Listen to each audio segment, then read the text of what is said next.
အခုလောလောဆယ်တော့ကျွန်တော်တို့မြောက်ဝကြီးကအိမ်မှာနေစရာအိမ်မရှိလို့ဒီကုန်းပေါ်တဲမှာပဲကိုထိုးနေရတာပေါ့မုတ်ကထိုးပြီးတော့မှလူကြီးကြတော့အကုန်400ပါရှိတယ်ဒုက္ခတော့ရောက်တော့ညာကြောင်အဲ့ရတာအဆင်မပြေဘူးရှင်းပြီးကြိုက်တာဒီအမိုးအကမလုံးတာနဲ့ကြားစရာကြတော့သူများကြီးလက်ပြီးလို့လူချင်းတွေရှိလို့စားရတယ်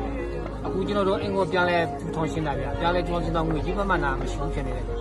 အင်ကိုကြီးမှနာမရှိရတဲ့ဖြစ်နေရင်တော့ငွေကြီးမှနာကိုကျွန်တော်အိမ်ပြန်ဆော့တယ်ဒီကိုကူညီပေးတဲ့ရှင်းတော့ပေါ့ဗျာကျွန်တော်အင်တာဆိုတော့ဒီစီပွားရေးလုပ်ငန်းကလည်းတန်ငါလုပ်ငန်းဆိုတော့အိမ်ပြန်ဆော့ဖို့ရမလွယ်ဘူးဗျာအဲ့တော့တန်ငါလုပ်ငန်းဆိုတော့တဏီပါ9000ရ6000ရ1000ရပေါ့ဗျာအဲ့လိုမျိုးစားရတော့အဲ့လိုစားရတော့အိမ်ရောပြန်ဆော့မဆိုအဆင်မပြေဘူးဖြစ်နေတယ်ဗျာဟောဒီပြန်လဲထူထောင်ရေးကိုဒီအဖေဘယ်မှာဝင်ကူညီပြီးဖို့ပဲကျွန်တော်အကူညီတောင်းရှင်းနေဗျာ